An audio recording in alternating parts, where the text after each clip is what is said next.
avocados. It's another great source. Of You know, so we potassium. talked about, earlier the guacamole. Yeah. It's probably going to end up being more potassium that you're going to get via the guacamole than eating a banana. And today we're going to be talking about 15 delicious ways to add more superfoods to your meals. Bring it on. All right, so the first one we're going to start with is the one I mentioned, spirulina, right? And so why do we want to add spirulina in? Well, spirulina is the most protein-dense food on the planet. So compare that to something like chicken, right? Chicken breast. You're going to get about 30% protein by weight. And this is 71% protein by weight. That's phenomenal, right? It's a true protein-dense superfood. And when people are talking about where you're going to get your protein, wow, we've got this to really fall back on. And this was actually the major protein source for cultures like the Aztec society, for example. This was their main protein food was spirulina. You know, they dry it out and kind of make it into cakes. And it's still a big food source for other countries like I believe in Ghana, if I'm not mistaken. But there's cultures still around the world that are still utilizing spirulina. Now we can get access to this just by going to your local health food store, you know. So it's a really wonderful gift that we have access to, but we still need to know how to use it. Exactly. And so just a couple other things of importance here. Very rich source of chlorophyll. Chlorophyll, so this is like the green blood of the plant, right? So chlorophyll is a known blood builder in humans. It's very similar to the structure of our blood, except the nucleus is a little bit different. It's also a rich source of a compound called zeaxanthin, which is potentially the number one nutrient for your vision. So that's kind of important.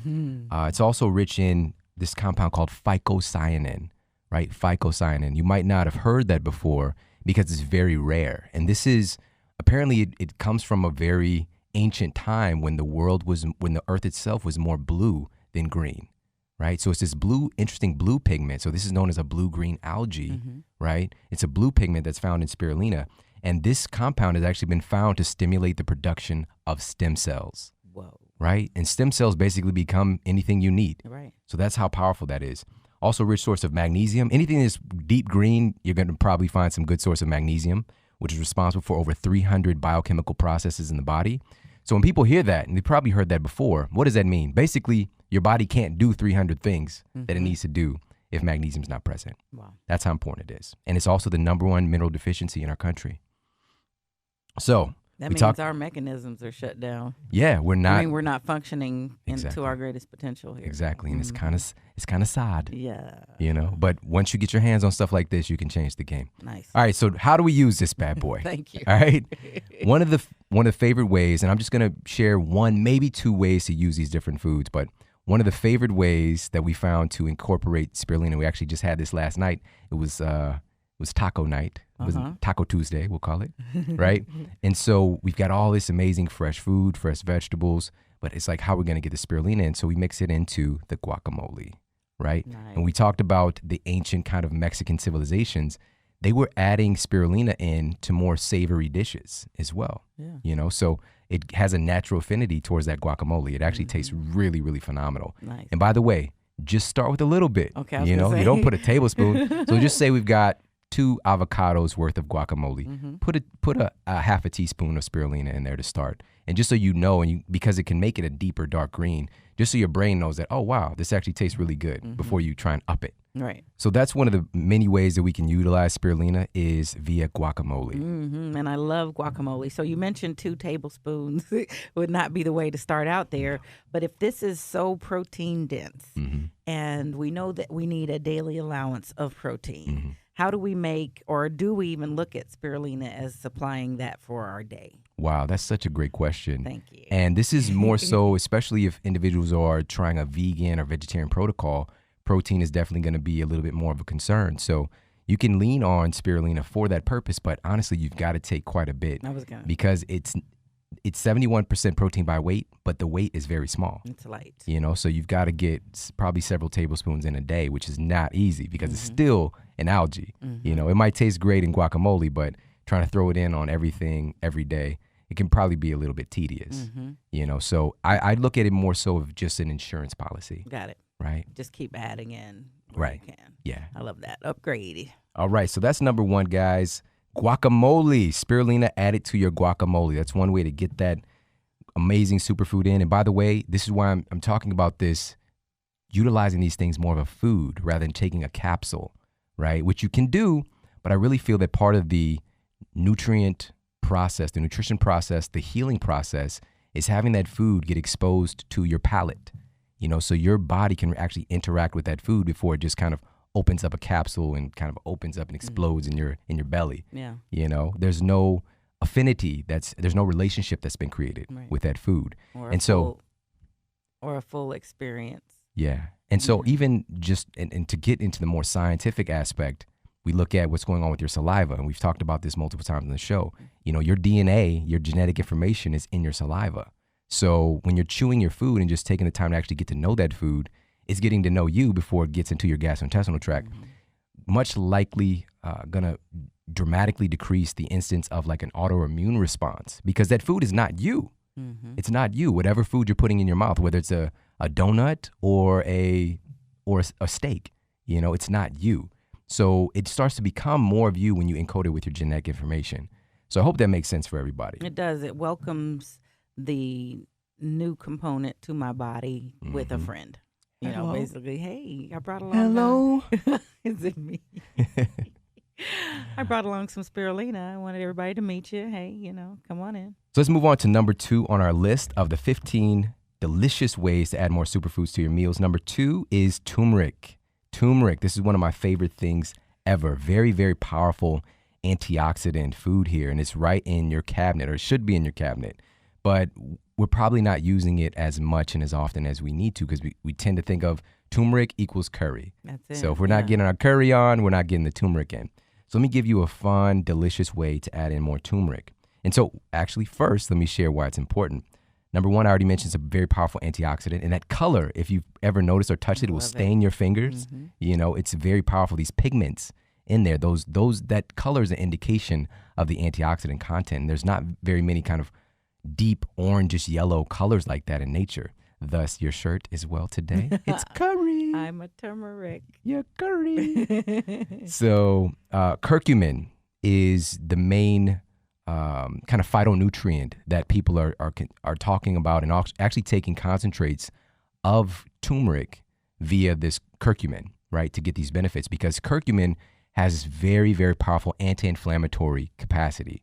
So it's great for reducing pain, reducing inflammation. But here's really something interesting. We've talked about this on past shows as well when we're talking about cancer. Turmeric has anti-angiogenesis properties. So what that means is it cuts off the nutrition supply, the blood supply to cancer cells. Wonderful. Okay, super That's a powerful must. stuff, right? It's a must. Especially in our world today. With the numbers that they are, Yeah, we must. yeah. It's so simple to add this food in, because there's a big time consistent thing a lot of people eat on a daily basis. And this is one of my favorite ways to add it in, and it tastes amazing. Like, I actually did this today, mixing some turmeric in with your eggs. Okay. Some scrambled eggs, and you got your salt, pepper, and turmeric. And pepper rind has actually been proven to, it's called phytonutrient combining, to actually improve and increase the efficacy of the antioxidant capacity in turmeric. So pepper rind and turmeric actually go together, and they both increase each other's efficacy, and it helps your body to utilize both of them better. So what that looks like is, if I've talked about eggs in the past on the show, I'm not sure if I have or not, but it's best to keep the yolk intact, because it's heat sensitive. So I might not have talked about this, right? That's an aha moment right there. This is where you're going to get a lot of the fat soluble vitamins, which are really, really important, but they're heat sensitive, okay, because they're fats. And they're not saturated necessarily. So when you're heating these fats, they're going to oxidize, and you're going to lose a lot of that. So if something's oxidizing, how about you add more antioxidants, right? And so turmeric is going to help so that your body can actually get more, even if you break those yolks up. Nice. Okay. So there's another little double leverage point there, why you probably definitely want to add turmeric to your eggs. So some sprinkles. Sprinkle me. Yes. All right. So let's move on here. So that's number 2 is turmeric. Number 3, this one is so powerful. Oh, so powerful. Okay, so number 3 here is medicinal mushrooms. Medicinal mushrooms.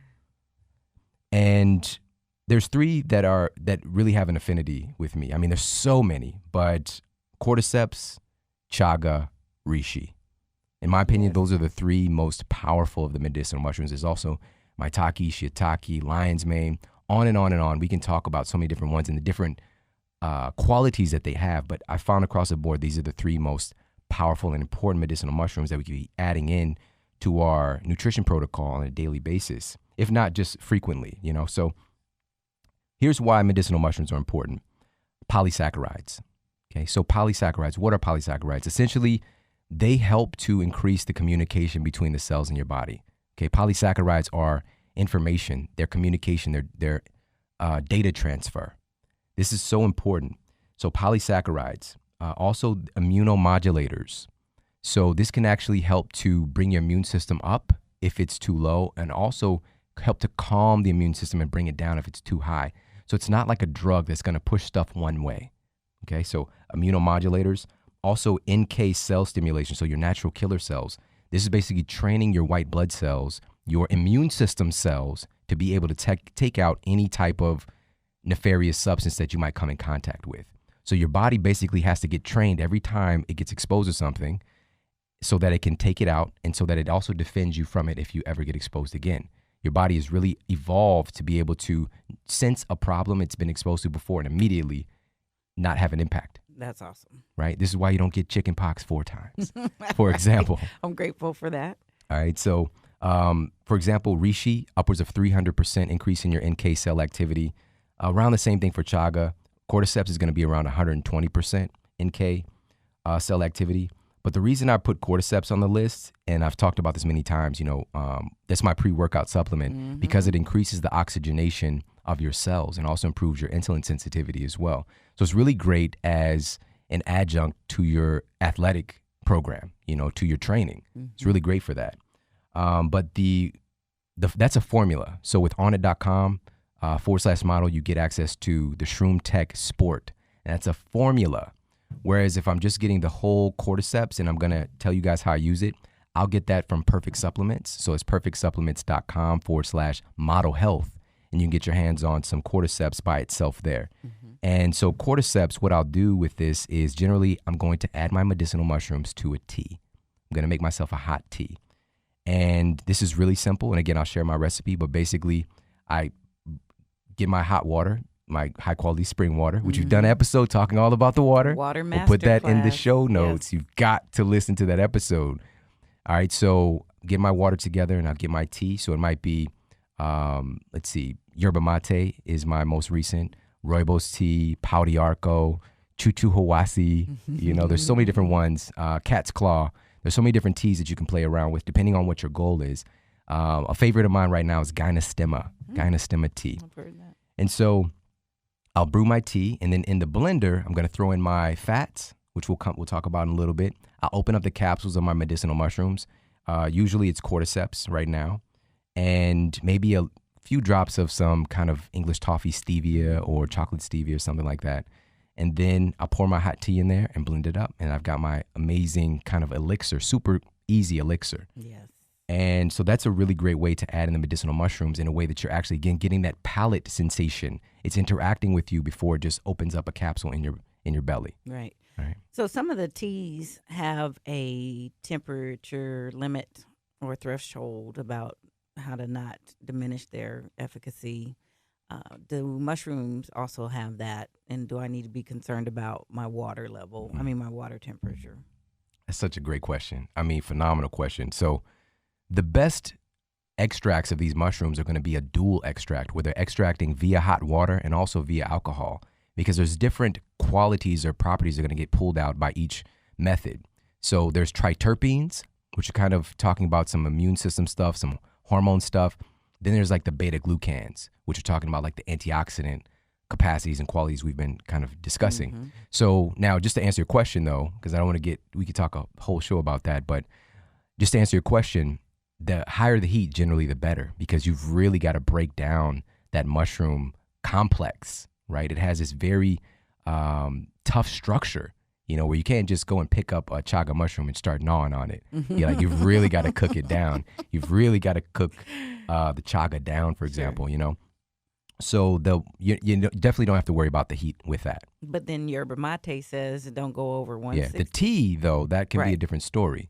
So the cultures that traditionally drink, like in Argentina, the mate tea, they drink that stuff like flaming hot, right? They drink out of a gourd, and it's actually tied kind of to cancer, but it's not because of the tea. Like a lot of people have messaged me in the past, it's like, I love mate tea. I see all the wonderful properties, but I heard about there's like some cancer stuff tied to it. It's probably because people are drinking like lava level, heat along with the tea. But the thing is, as well, is that you're still going to get a lot of the properties, but some stuff is heat sensitive. Like the minerals are going to be changed. But what you'll find, what I like to do with mate tea when I'm just taking my time to do it the way that I really like, which is not all the time, I'll use the whole leaf itself, right? And I'll make a nice sized pot, and I'll just like let it heat up over a longer period of time. I got you. Okay, instead of just boiling it.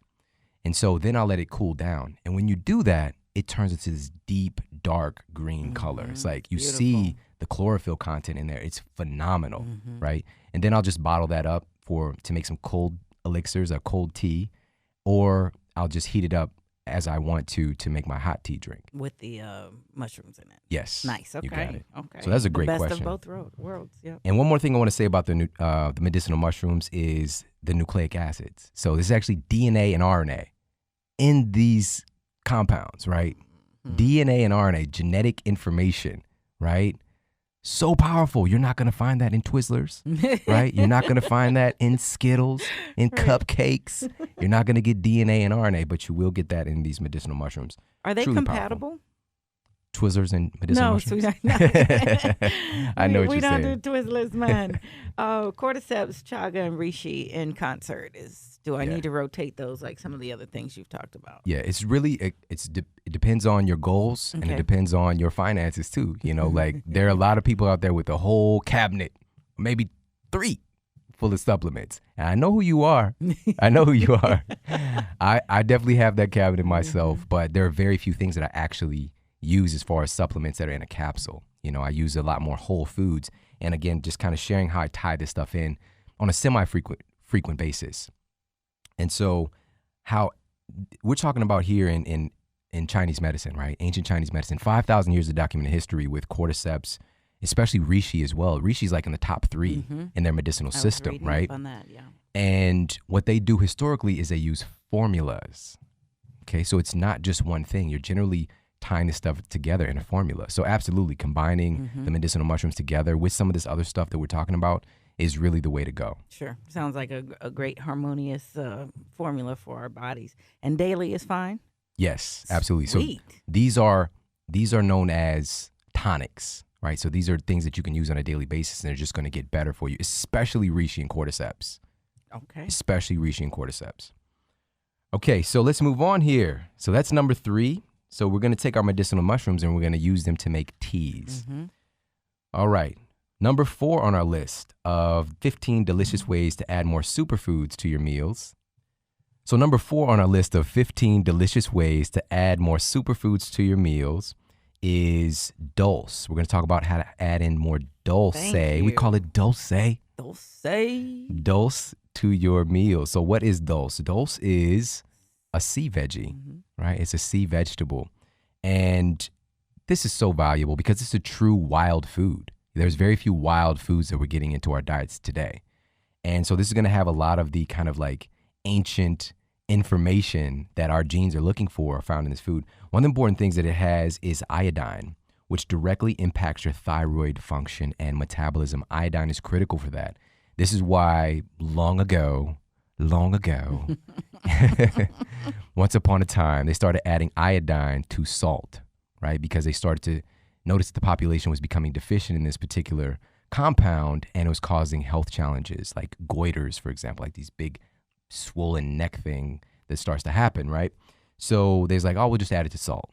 But the problem is, number 1, if you're getting that iodized salt with the girl with the umbrella, right? With I think, does she have a dog or something? She's struggling, right? She's struggling on that picture. That salt is highly processed, and you're missing out on upwards of like 90 different minerals and trace minerals that would be found in natural salts, like sea salt, for example, or Himalayan rock salt. So to get your iodine in a more bioavailable source, definitely check out dulse. And also, let's see, I've got a study. There's a study published. Salty? A little bit. It's milder than kelp, which is another one that people probably know a lot about.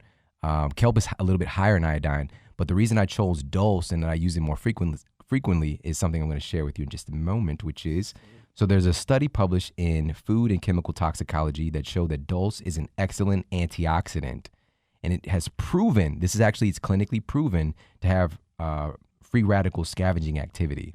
So going and basically gobbling up these inflammatory reactive oxygen species, right? So these inflammatory events in our body, this can kind of go and clean house, right? Nice. Super powerful. And also, the reason that I use it is that it is probably the highest source of potassium of any food that we know about. You know, so a lot of people like, I need to get my potassium going for my muscles, for my digestive function, for my brain function. Potassium is important for a lot of things, but you generally turn to bananas, right? Mm-hmm. BANANAS but they usually turn to that, right? And they get on the Gwen Stefani bandwagon and forget that this is a very, very concentrated source of sugar, right? So bananas can literally make you go bananas, Mm-hmm. right? And very, very concentrated, hybridized food. Whereas if you see a real banana, like a natural kind of wild banana, the seeds in there are incredibly big, and then you kind of got to eat around them. Whereas the ones that we see commonly in our grocery Not at stores, all. yeah, there's barely any, those little They bitty, have teeny seeds? bitty, I mean, I barely see them anymore. Right. Those teeny little bitty black seeds. So they're basically sterile. They actually cannot reproduce themselves in nature. Like man has to cultivate so that the bananas continue to grow, right? This is crazy, right? Yeah. It's not a hands-off food anymore that can grow on its own because it's packing blizzangs, Mhm. right? It's packing blanks, and it's just one of those things where we don't think about it. You know, banana. It's supposed to be like it was even marketed as the world's perfect food Mhm. for a while. Not so. Not So. really. Genetically modified perfect food, maybe. You know, very, very high in sugar. Which again, I'll throw banana in every now and then, here and there, but you got to understand its place. It's not something to base your diet on. Just go Wow. bananas on bananas. Mm-hmm. Right. And in the smoothie world, that's kind of been the staple. Right. And then we think we're doing so great by having organic bananas, but Yeah. they're still Yeah. deficient. Yeah, this is Oh, it's wow. not a natural food. Like humans have hybridized this food and manipulated it so much that it's just very, very concentrated form of sugar. Sure is. And you, of we course, use it to sweeten. it's if we get into a competition, banana versus Table Twix. sugar, Yeah. you know, like banana's winning, right? It's still a living food. It's still going to be ripe with enzymes and minerals and things of that nature. But you're also getting that tremendous blood sugar response that you don't really need. And by the way, it tastes amazing in smoothies. Mhm, it Absolutely. does. We gotta, hands down, banana's probably one of the best things. But just understand, like half a banana a day or every other day, it's not a big deal. But if people are like jamming bananas, it's not that smart. Right. So this is why I love dulse so much. To Okay. get to the point, Yeah. Dulse is a very rich source of potassium. So when people are like, that's why I'm jamming these bananas. It's not because the potassium is the argument anymore. Dulse is actually a wonderful source of potassium. And So- also avocados. It's another great source. Of So we potassium. talked about, earlier, the guacamole. Yeah. It's probably going to end up being more potassium that you're going to get via the guacamole than eating a banana. So one of the things that I do, and I actually did this morning, with my breakfast, is I take the dulse, and here's a good way to use it. Dulse tastes really great on top of an avocado, Oh, right? cool. And also on top of greens like sauteed spinach or sauteed kale, something like that. I'll just sprinkle on some dulse on top of that, but it tastes really, really good on top of avocado. So I actually had all of that Perfect. today. So I had sauteed garlicky spinach, the curried kind of, turmeric eggs, and then topped my sliced avocado with the dulse flakes. That sounds Right. wonderful. And I'm feeling pretty good. Yeah. Feeling pretty good. All right, so dulse, that's number 4 on the list. Use your dulse. You can toss it, top it on top of avocado. It's really wonderful there. Or put it on top of your greens. And by the way, that can also mean like raw greens, so like a salad as well. Okay, so let's move on to number 5 here. So number 5 on our list is camu camu. That's it. Camu berry. Love that. Highest botanical source of vitamin C. It's actually 3% pure vitamin C by weight. Okay, so it's 3%.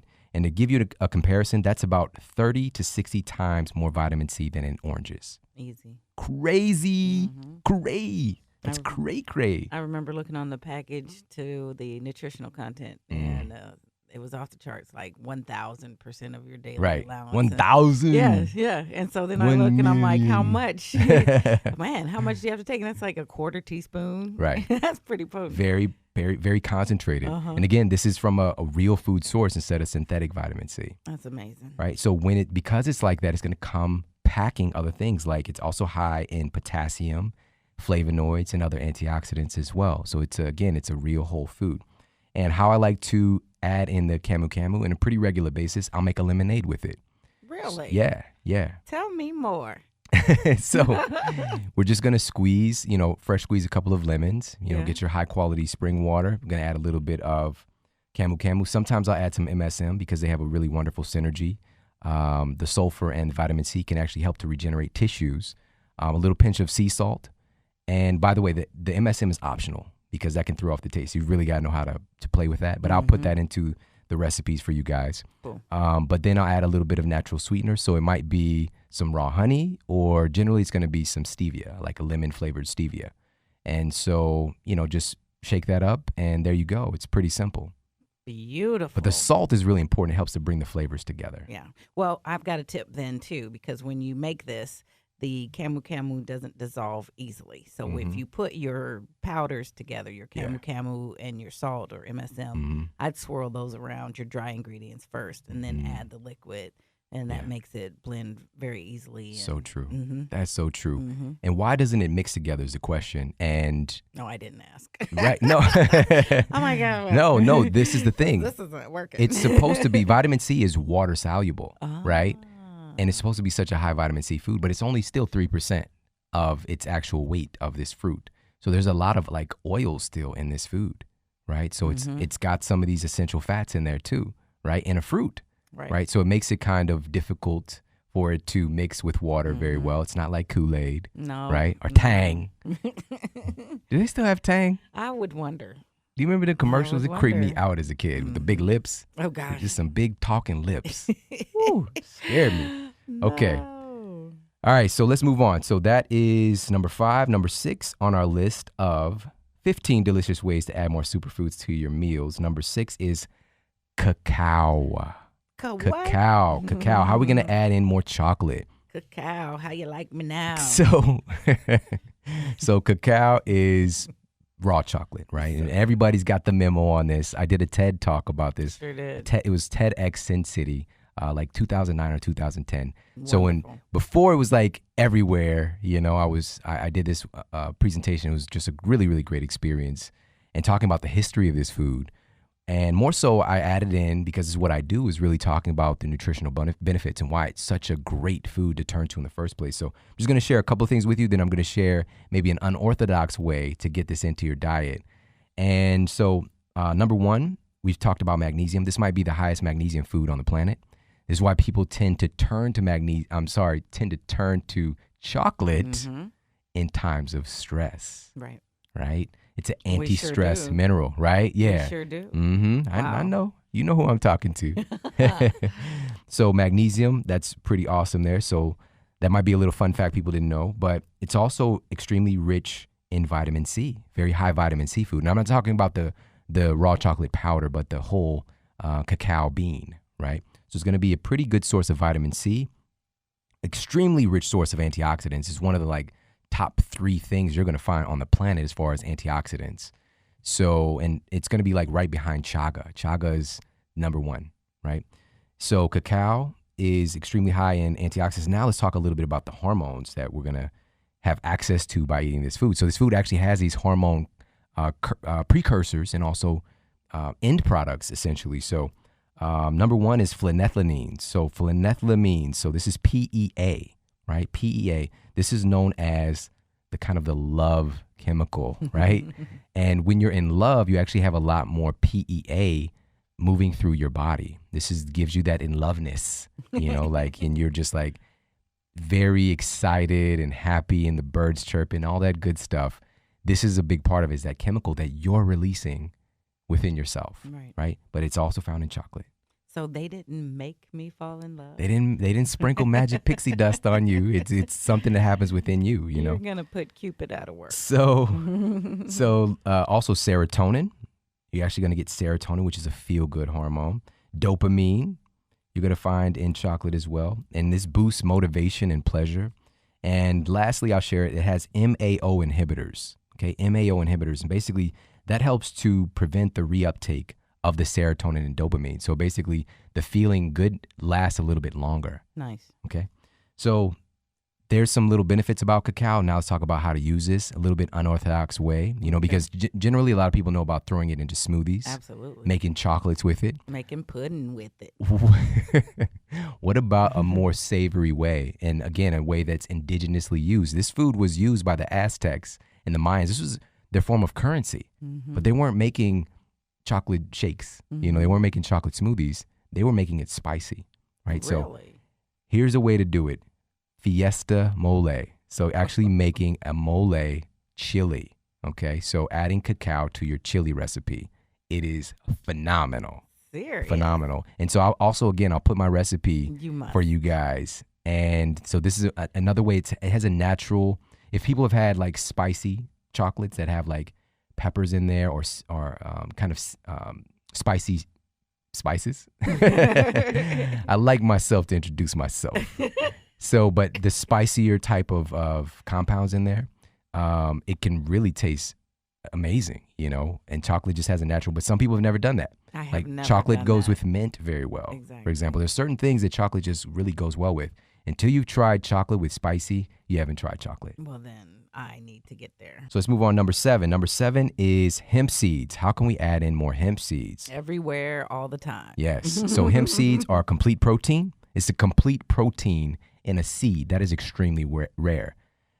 We've talked about this multiple times. This is why we're huge fans of the Hemp Force protein from Onnit. Okay, onnit.com/model. That's where you get your Hemp Force protein, is because of the protein content and the fact that it contains edestin, which is quite possibly the most usable protein structure for the human body. And you're a protein machine. Like everything is going to be operating. I'm thinking about like the Lego movie. I'm a protein machine. Are you a master builder? Yeah. Right? Are you the special? Yes. My son told me today, he's like, I'm not the special. He's like, I'm a master builder. I was like, aren't they the same? But I'm not getting involved. Let him do. I'm not getting involved. That's funny. So shout out to Lego Movie and the parents who've watched it 17 times. Oh, yeah. And also shout out to the people who don't have kids, but they just love Lego Movie. Well, there you go. And if not, you have to see it. It's a must see. Yes. So hemp seeds, complete protein, rich source of edestin and albumin, a very soft globular protein, also rich in omega-3 fatty acids. It has the perfect ratio, well, I'll say almost perfect ratio of omega-6s to omega-3s for the human body. You know, so this is going to be around a 3-to-1 ratio that you should be getting via your diet. But in our world today, it's greatly skewed. It's ridiculously skewed because the animal proteins we're eating, for example, they're eating an inflammatory diet. You know, when you're eating conventionally grown cattle, for example, or conventional grown meats, you're going to get maybe upwards of 20 to 30 to 40 of omega-6 to omega-3s, 40 to 1, 30 to 1. It's crazy. And those are the more inflammatory omega fatty acids, which they're great. You need those for your body to do processes. But when it's too much, it's too much. So would this ratio in hemp seeds set the balance or set the ratio in order throughout your body, or is it just as you take in this particular food? Yeah, I loved another great question. That's a phenomenal question. You've got phenomenal content here. It's not like a fire extinguisher. It definitely can't work like that. We've got to remove the problem. So it definitely helps. It won't hurt, but we've got to remove the problem of eating conventionally grown animal foods. That's really the big key for your body to put the fire out. That's awesome. And then add in foods like hemp seeds that give you that protein, but also balance. Sure. So then that gives me one more question about protein. So we talked about early in the program with spirulina being the most protein dense by weight. What's the difference between being protein dense and being a complete protein? Wow, that's a great question. So the complete proteins are going to have all of the essential proteins for human life. Okay, that's what a complete protein is. And just depends on who you talk to, which expert. There are going to be around 18 of those, right? So it's going to have all of those in it. And what was the other question? Protein by weight. That just means what's the percentage of protein that it is. So is spirulina 71% protein by weight. Is it still complete? It is a complete protein. There we go. Okay. Yes. So hemp seeds are 35% protein by weight. So it's only beat out in the whole protein spectrum by blue-green algae, spirulina, and things like chlorella, for example. And then hemp seeds is going to be right there in the top 5. And they're heavier than spirulina by weight. So then you get more. Just 2 to 3 tablespoons, you're going to get like 12 grams of protein. Wow. It's it's really, really nice. And so they actually put some whole hemp seeds in the Hemp Force protein as well, not just the protein concentrate. And so it's also rich in vitamin E, minerals like potassium, calcium, magnesium. You're also going to find chlorophyll with the hemp seeds. You actually see little green pieces in there, so in a seed, that's incredible. That is amazing. So here's a couple of ways to add this food in.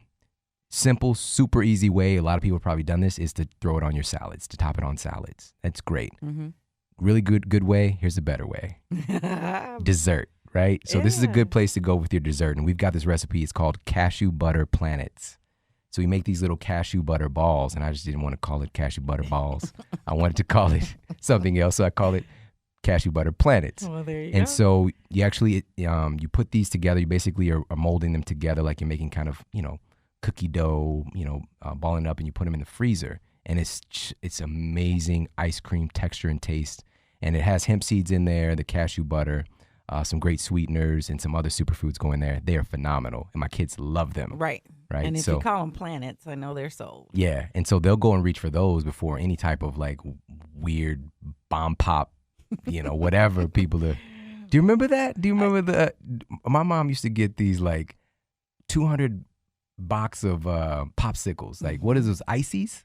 I think so. Right? And it's all these different flavors. I'm shocked that I made it this far.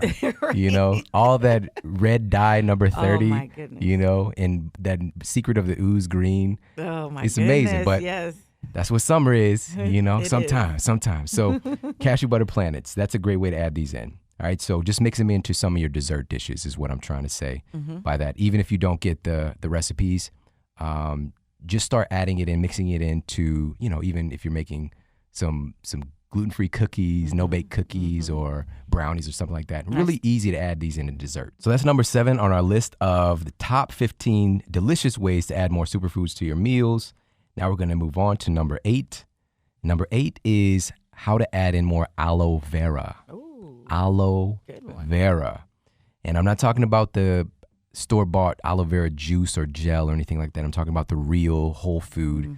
And it looks like this big alligator tail or dinosaur tail, and it's kind of spiky on the outside, and it's just kind of it's very interesting and weird to see it in a grocery store, but if you go to a natural food store, you're oftentimes going to find some aloe vera there. It's like, what do you do with this? When I used to use this 5, 6, 7, 8 years ago, and I'd be checking out, and people, like even the people at checkout, was like, like nobody has ever come to the register with those before, how they act, it's like, what are you going to do with this? Right. Or I don't know what number that is. What is the code for that? Yeah. So here's why I love aloe vera. Number 1, very rich source of polysaccharides. Right? We've already talked about the benefits of polysaccharides, increasing that cellular communication. Super powerful. It's also an excellent antioxidant that assists, it's actually clinically proven to assist the levels of vitamin C and E remaining balanced in your system. So this helps to assimilate and maintain so you don't need to keep jamming down more camu, for example, if you have the phytonutrient combining to actually assist your body in utilizing this stuff, right? So it's been found to help the assimilation of those two things. The sulfur content. So these kind of sulfur-bearing amino acids, the sulfur content is similar to, we mentioned this earlier, the MSM, so methylsulfonomethane. Those two things, sulfur and vitamin C, it's something called biological transmutation.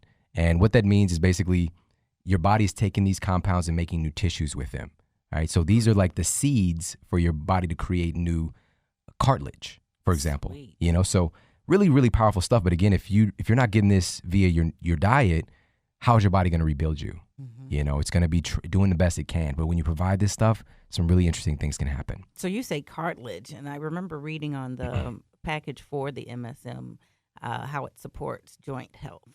And I know that when I had issue with my hip and knees, that the regimen you gave me to do the MSM and Camu and a little pinch of salt really did make it. I mean, I noticed a difference within a day. Yeah. Some people they swear by it, you know, and there's clinical data to back this up, but and a lot of other stuff that are supposed to be like joint formulas and things like that, they don't really have that data, you know, but some people, it works for them, you know, like glucosamine, chondroitin, for example. There's not a lot of clinical data there, but some people, it's just like it really helps them with their pain. But for you, you know, really utilizing the MSM consistently, yeah, I remember you were walking around like a pirate for a little while. Arr, what are we doing today, mate?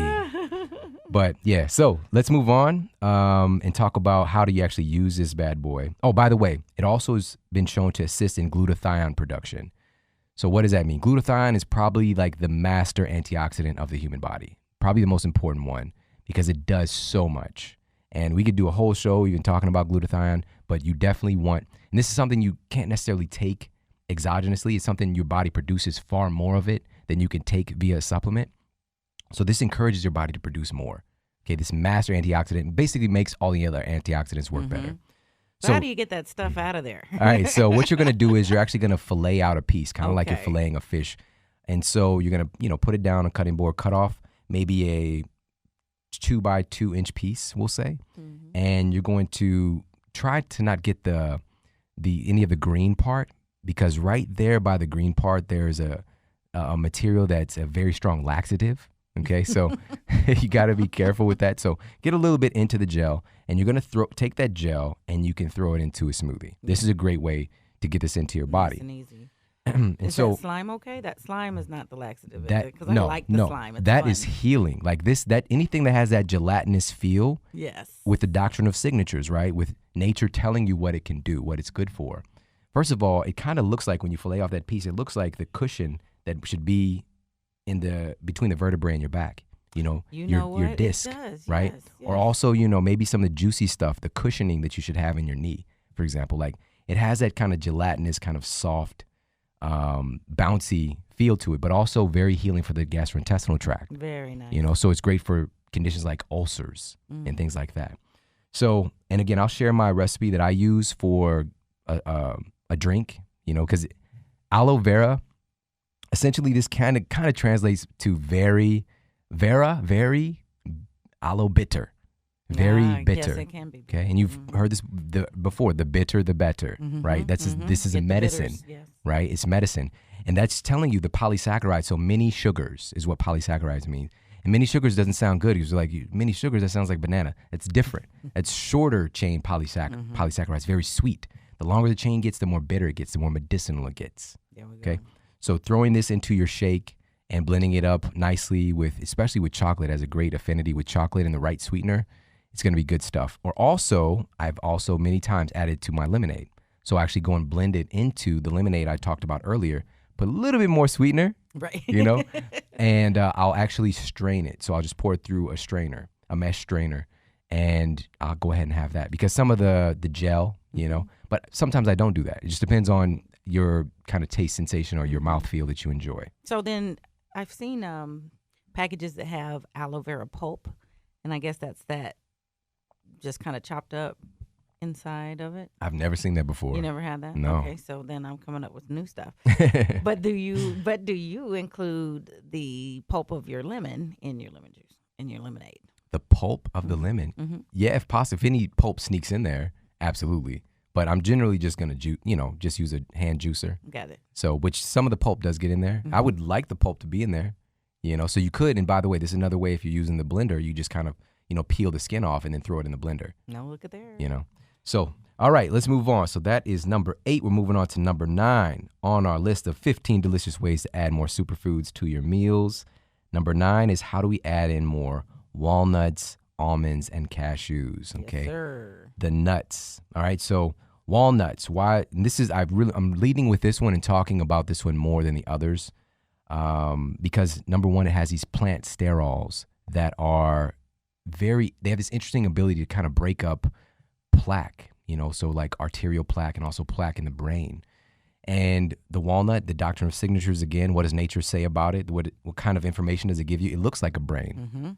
You know, it actually really looks does. like a Yes, brain. it does. And it's for people who don't know what the doctrine of signatures is, I've said a couple of times, it's this understanding, this interesting type of science that states essentially that everything in nature will tell you what it's good for. There's instructions that it's giving you based on the way it looks, smells, tastes, or how it functions in nature. And it's kind of like we didn't get here with any instructions on what to eat, but we kind of did, you know? And so our science now is proving what nature's kind of telling us. Like, you look at a walnut, it looks like a brain. It's actually good for your brain, Right. you know? The mega fatty acids, for example. Which else? So A tomato. Yes. The 4 chambers of the heart, right? The lycopene is great for your heart. Yes. Avocados, they grow on trees in twos. One indigenous name is avocado, which means testicle fruit, right? Yeah. So it's great for your reproductive system for Sure. both men and women. Or if you even slice it, you know, in half, and you Looks take like a look at that big seed, you know, like it looks like a baby in the womb, for example. You know, it's really great for both men and women, and also glutathione production, like we talked about earlier, this master antioxidant that makes you healthier. Nice. Broccoli. Broccoli, it looks like your lungs, Yep. right? The chlorophyll content, the microminerals, the enzymes that are in broccoli, really great for individuals who are needing to improve their lung capacity. Mm-hmm. We go on and on. And the similarity of that name, broccoli, bronchial. Yes, exactly. I love that. So that's the doctrine of signatures. We won't get too sidetracked talking about that, but walnuts are phenomenal. Also, rich source of vitamin E. The fiber that you're going to find there in the nuts is wonderful. Almonds, same thing. Really great source of vitamin E. Cashews is another huge favorite. And cashews, for me, really great. What some of the research indicates is that a handful of cashews can be equivalent to some of the effects of antidepressant medications. That's right. You know, it kind of looks like, again, it has those 2 hemispheres, right? And it's a little bit more of a sweeter nut. It has a little bit more carbohydrate content, so it really makes food taste amazing. And so here's a great way to add more of these healthier nuts into your nutrition protocol. And by the way, for individuals who might have a little bit of trouble digesting the different nuts, you know, maybe some gastrointestinal distress, Oh, yeah, a little stinky, you know, whatever it might be for you. Nuts have these natural compounds called enzyme inhibitors. Okay, so enzyme inhibitors. And basically enzyme inhibitors will bind to certain enzymes that can help in digestion of the nuts and make it a little bit more difficult for your body to process them. So there are certain techniques you can use to dissolve these enzyme inhibitors. Number one is soaking them, right? And the same thing goes with beans, with legumes. You want to soak them to help to dissolve some of those enzyme inhibitors, because basically it's creating the condition for the nuts, like, you know, it's more of a safer atmosphere for it to grow. Basically, it's getting the water that it needs, and also you can, quote, sprout them. You know, so I've seen sprouted almonds many times. They'll actually grow these little tails, and you can sprout, you know, sunflower seeds are really easy. But anyways, you can actually soak them, and they can radically help with the digestion. So, and there's a soaking table, actually, that I'll add to the recipes. Yeah, Jay's got this face like, yeah, all right. So I'll put a soaking table about how long to soak these that can help with digestion. So I was going to say, can you soak them too long? But when you said soaking table, I'm thinking like your dehydrator, there was a nice appliance for soaking. And you meant a guide kind of table, not a device kind of table. So I'm just talking about soaking. How long do they need to soak in water? So I went down the wrong road. Yeah. So just soak. Like, I gotta get one of those. Yes. The dehydrator, that's for drying them back out, so it can get that kind of cooked sensation, you know, so you can make your walnuts crunchy again, basically, without destroying them via cooking, you know, roasting. The fat-soluble vitamins that we've been talking about, they're very heat sensitive, you know, so when you're eating these roasted, toasted nuts, you're definitely consuming these kind of, a lot more free radical activity is going to be happening in your body trying to process that. Sure. All right, so here's how to use it. This is a great way to utilize this stuff, is making salad dressings. Oh. Okay, so actually taking the almond butter, and I really like this Trilogy butter, which has all 3 of these that on it carries. I mean, it's so good, it doesn't make any sense, right? So what I've just put a little sea salt in the jar, and I've literally eaten it out of the jar. I've never done that before with any type of like nut butter. So it's walnuts, almonds, and cashews. So it's walnuts, almonds, and cashews, and you can make a salad dressing out of this. And basically, you'll put it in the blender with some ginger, with a little bit of honey and a few other things. Like, again, I'll share the recipe with you guys, but you guys can get creative with making dressings, or just go to Dr. Google and Google like almond butter dressing, right? You'll probably come up with some stuff. I'm not sure, I've never done it before, but I'm pretty sure that I'm not the only person that's done this before. And actually the recipe that I have is called Asante Sana dressing is what we call it. And this is from my mother-in-law. And so Asante Sana means thank you in Swahili. And this dressing is just phenomenal. It's like the first dressing I ever had, because if you know my story, I didn't need a salad. I didn't need a salad till my mid-20s, right? It was the first time this guy ever ate a salad. Ever a salad doth cross my lip was when I was 25. You know, it's totally crazy that I made it that far. But what I was doing prior to that was just, again, blending the greens and juicing and stuff like that, because for whatever reason, because of the way that I was raised, I couldn't do it. I couldn't eat salad without having that kind of gag reflex, which is totally crazy. Right. Totally crazy, but it's how I was conditioned. Now I absolutely love it. And so we talked about that in a previous episode. We'll put that in the show notes about my experience and how I actually changed my palate to want to eat all, like, even something that we're going to talk about in a few moments, like some really bitter foods that taste really good to me, you know, because I changed my palate. And so we'll put that in the show notes. Great. All right. So, and also, will you also have Asante Sana? Yeah, so that's the recipe I'm going to share. Okay, awesome. And so also I'm going to share this. And when I was on my travels, you know, hanging out with my good friend Aubrey Marcus, who's the CEO over at On It, when we were in Arizona, we were having like kind of like a taco night, or, you know, just Mexican food night. And I was like, you guys want me to make some sour cream? And, you know, it was a cashew sour cream. And they were like, yeah, go for it. And they destroyed it, right? And it became this thing of legend, you know, and they start calling it Shawn's Magic White Sauce. And I'm just like, what? Right. Is that you know, so is that appropriate? And so when I met back up with him, when I was in Austin, you know, doing the talk at Paleo FX. So again, it was on the menu. Got to make the magic white sauce. So it's actually a cashew sour cream. It is phenomenal. It's probably one of my favorite things, if not my favorite thing that I make. And I keep it on hand pretty much all the time, because it's great for just, you know, adding in when you want that kind of cheesy consistency with your meal. So those are two ways to utilize the almonds, walnuts, and cashews, is by one, making salad dressings, or two, making like a sour cream. All right. Really, really wonderful stuff. And by the way, cashews are the only thing that's effective for that. Maybe you can add in a little bit of macadamia nuts to give it a little bit more of a different type of cheesy flavor. But walnuts and almonds, not so much. Okay, you're not going to get that same kind of cheesy quality. All right, so let's move on to number 10 on our list of 15 delicious ways to add more superfoods to your meals. Number 10 is goji berries. Goji berries. And why is this food here on the list, and why do we want to add this in? Number one, antioxidants, one of the top antioxidant foods you're going to find. Also, here's what's super unique and powerful about this food is that there's these sesquiterpene oils. There's these really interesting oils in the goji berry that have been found to stimulate your pituitary gland to secrete more human growth hormone.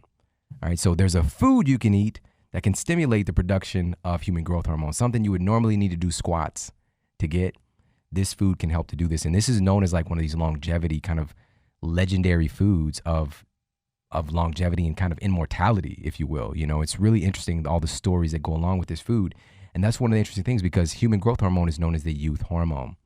So that's one of the powerful things that's very, very rare that you're going to find in goji berries. It's also a complete protein. Love it. Complete protein in a berry. That's extremely rare. It's also rich in minerals, trace minerals, enzymes, all that good stuff as well. So here's a really interesting way to utilize goji berries, and it's more of a historic way, is making teas with it. Okay. So, and I want to get some of the, you know, quote, living properties from it instead of just kind of boiling it in a tea, which you can do. So you can make a tea with goji berries and reishi mushroom and astragalus, you know, really do something special with that. Or you can just actually, because you're generally going to be buying dehydrated, essentially, goji berries, right? So rehydrate them just by putting it into your water. You know, just take a handful of goji berries and put it in your water and just let it sit for an hour or so, and then strain it out. You know, so you pour it into a strainer and push that nice, delicious liquid out, because now you've got like a goji berry tea. Right. You know, so, and then I can use that to make my lemonade, right? Or I can just drink it by itself. Lemonade. Right? Oh, goodness. Yes. So there's a really simple and easy way to utilize it. And then you can take the rehydrated goji berries and you can throw them into a smoothie or something. There you go. You know, or maybe you can freeze them and then throw them into a smoothie or into some dessert or something like I'm that. thinking some kind of jelly jam. There you go. I am. There you go. You got Goji berry jelly. Goji berry jelly. Superfood jelly. That's it. All right. So we are moving on now. Let's move on to number 11 here. Number 11 is coconut oil. How can we utilize our coconut oil? All over my body. All over your body. Right.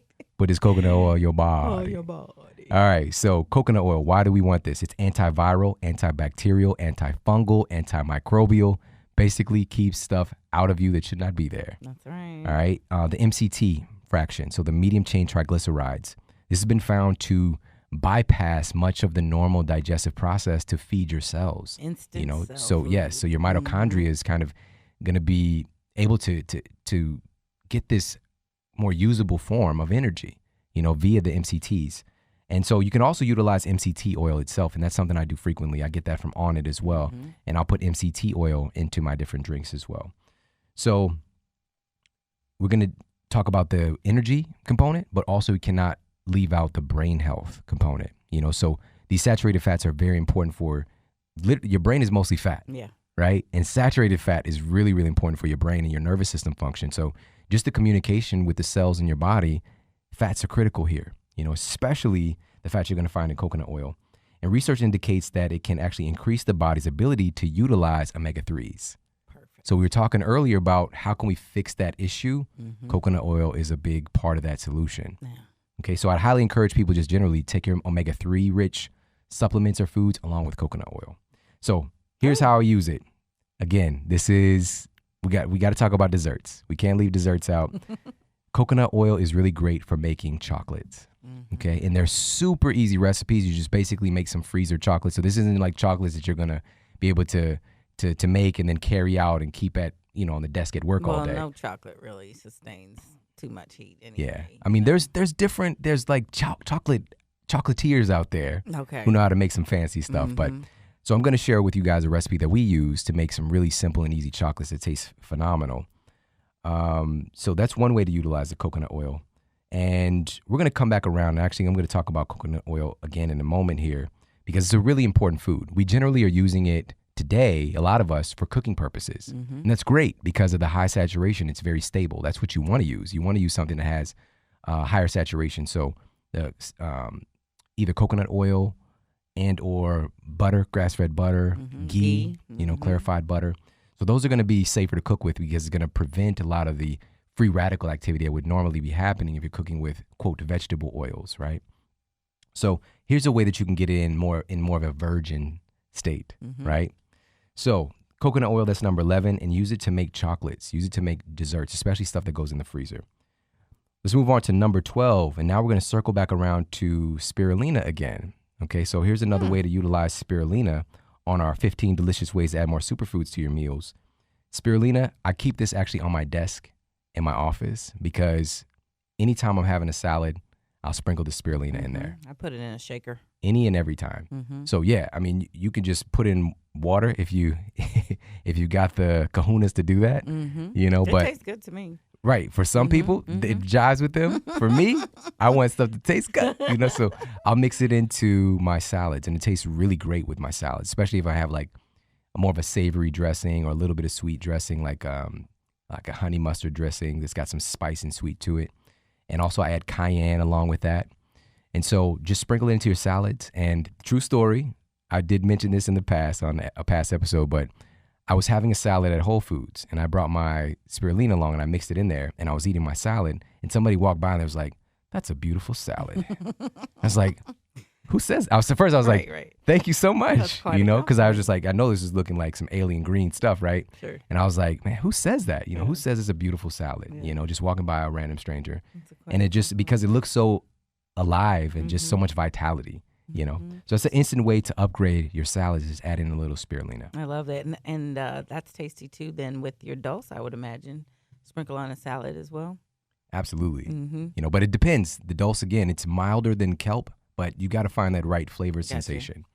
So you just committed to a honey mustard dressing recipe, wow, as well as a salad. This is getting really I gotta stacked hold up you here. to it. Everything you name, I want to know how to get it. All right, you got it. It'll be in there. Thanks. Okay, so let's move on. Number 13, we're going to talk about how to add in dandelion. How are we going to add in dandelion to our nutrition protocol, to our meals?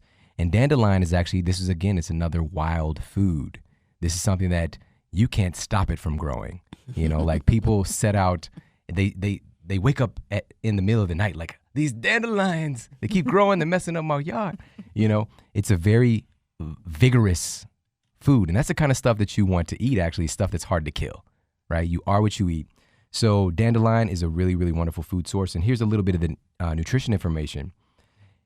In dandelion, you're going to find 535% of the recommended daily value of vitamin K, right? Vitamin K, you don't hear about this one very much. Vitamin K is critical to the formation of your bones, right? It's also critical to building your blood, right? So vitamin K, powerful source, right? 535% of your daily recommended value is going to be found there. Also very rich in vitamin A, which is directly correlated with longevity and lifespan. Okay, the more vitamin A that you have in your system, the longer you're going to live, according to the research.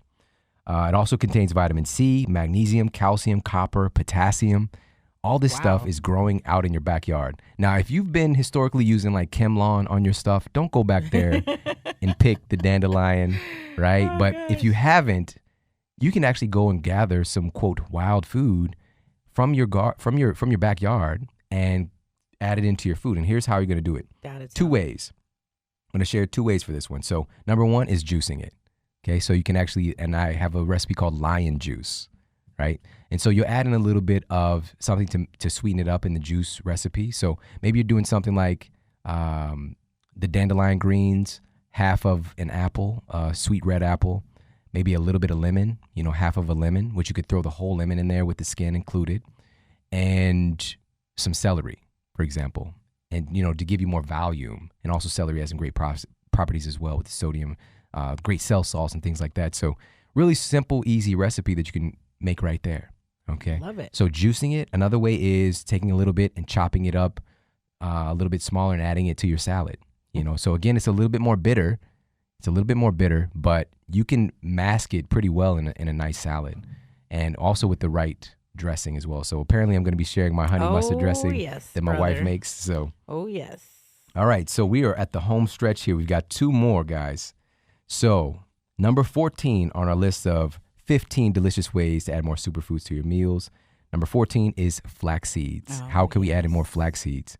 I'm a huge fan of flax seeds. Really found in it. With this important caveat, with all of this stuff, it depends on you. Aloe vera might be the best thing you've ever had in your life for your body. It might do some incredible things with healing. So flax seeds, very similar to aloe vera, have this interesting gelatinous quality, especially when you soak the flax seeds. It's very similar to chia seeds, that they'll create this gel. And it's very great for like coating your gastrointestinal tract. And any foods like that, again, just they're telling you that it's kind of like a mucus lining that can help to heal things, right? So that's what's going to happen when you soak the flax seeds, but also you can just kind of grind them up and add them to a lot of different dishes. And so that's what we like to do. And so for flax seeds, let me just share a couple other things why I like them.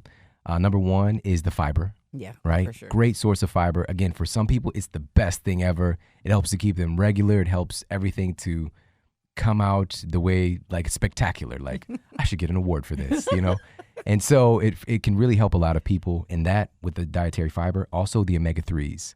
Okay, it's a nice source of omega-3 fatty acids.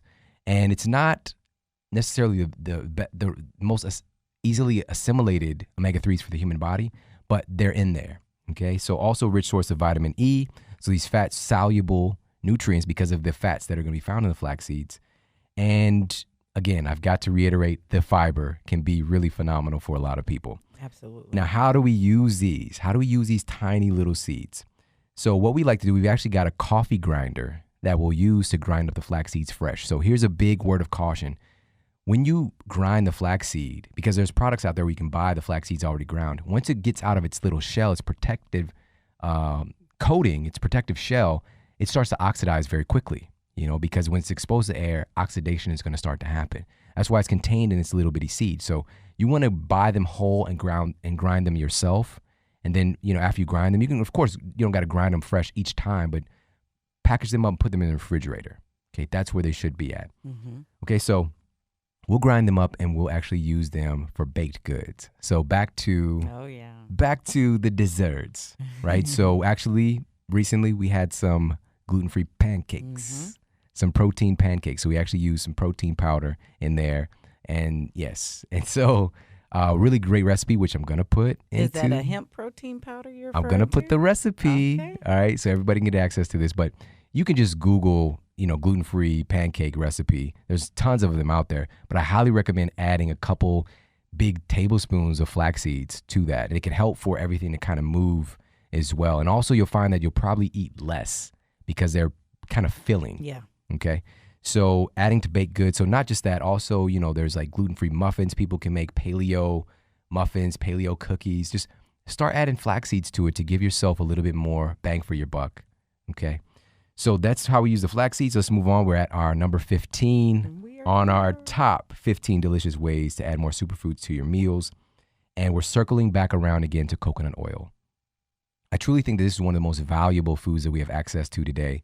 And pretty much every day I have my hands on coconut oil, either using it topically myself or I'm consuming it, in one way or another. So today, actually, after taking a shower, I'm using the coconut oil on my skin. Mm-hmm. And then for my breakfast, I was using the coconut oil to make my eggs and to make my tea, So this is another way that I want to put it out there for everybody to make sure they're utilizing the coconut oil is through making teas. All right. So we talked already about the reishi. We talked about goji berries. These are two things that you can be utilizing to make your teas. But in the blender, you're going to put the coconut oil in there. And this is something really simple. You can just utilize coconut oil and maybe a little bit of MCT oil. Put your hot tea. Put your herbs that you want to put in there. Maybe it's astragalus. Maybe it's reishi. Maybe it's cordyceps. Whatever it might be. Maybe it's ashwagandha. But the fats actually really help to deliver these nutrients into our body because there's fat-soluble compounds that are going to be found in there. And so you put a little bit of sweetener in there and blend that up, and you've got a nice tea, right?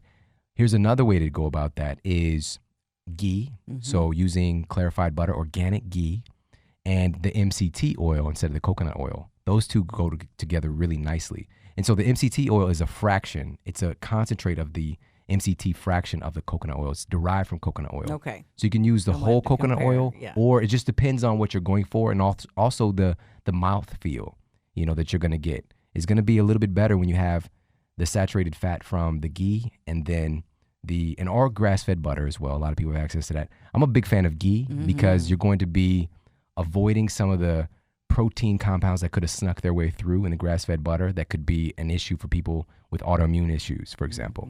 Ghee is a little bit safer, but for some people, they need to leave dairy alone completely. All the way, yeah. Yeah, but so ghee would be the safest choice on the list. And it tastes really buttery. It's so good. Yeah. So start utilizing coconut oil when you're making your teas. If you're going to make tea anyways, just throw a tablespoon of coconut oil into your blender and add the tea on top of that and blend it up. It gives it a really nice kind of flavor and mouthfeel.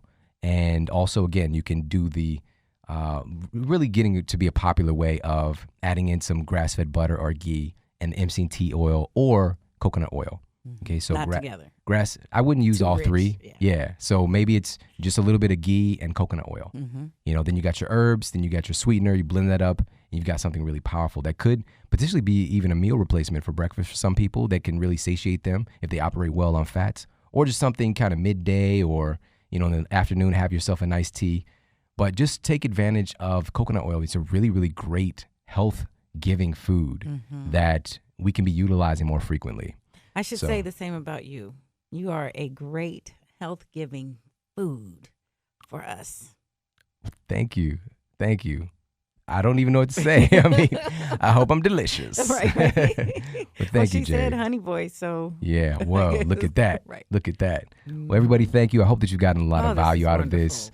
And I wanted to give you something really practical to start applying in your life on a more consistent basis. And there's a lot more ways to just kind of have fun with all the stuff we have access to. We've got access to so much amazing food. This is not about deprivation anymore. You've got access to amazing foods that can taste wonderful and also do wonderful things for your body. So we're shifting out of that kind of diet world and deprivation and more into abundance and taking advantage of all the stuff we have access to. So thank you so much for tuning into the show today.